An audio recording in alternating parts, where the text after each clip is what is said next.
Welcome back to Restore Drive.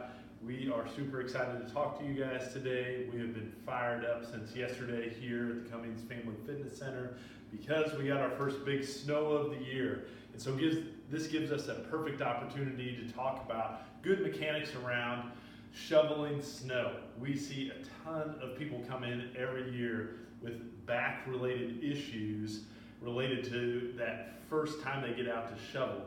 Mainly, we see this because they either lack an understanding of good mechanics or they lack some flexibility or a combination of the two. So let's talk about first what the mechanism of injury is when you tweak your back when you're shoveling.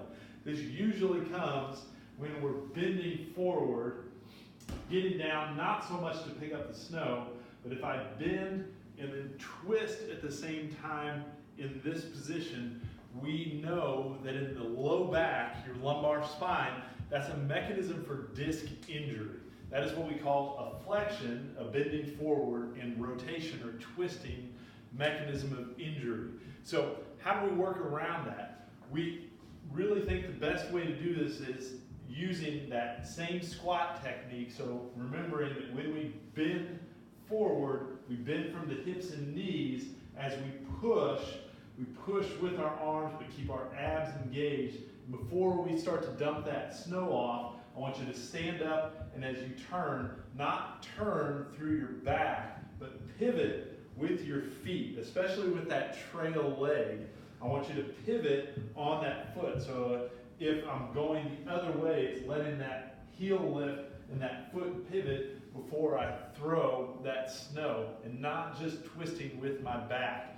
Now the other thing we have to consider here is, do you have the requisite hip range of motion to spare your back all that repetitive pushing and turning?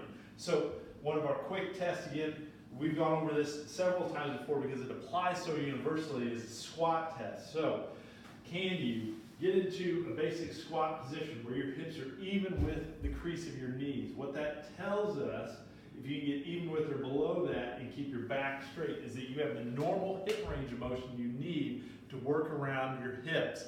If you don't have that motion, remember, you can work around that a little bit by widening out your stance before you bend over. That wider stance, instead of going hip width, but going wider than shoulder width, will allow you to work around some inflexibility as you bend forward. The other thing is, again, always make sure you've got some tension through your middle, at least a 3 or a 4 out of 10 if you're going to be shoveling, picking up 20 to 30 pounds of snow and throwing it off to the side. So that's bracing through your abs, squeezing your butt before you bend forward to pick something up and then turn, twist, and throw it. So next time you guys get a big snow, think about these things, keep these things in mind. If you have some more questions about how to improve your hip range of motion, leave us a comment below. We'll talk to you guys again soon.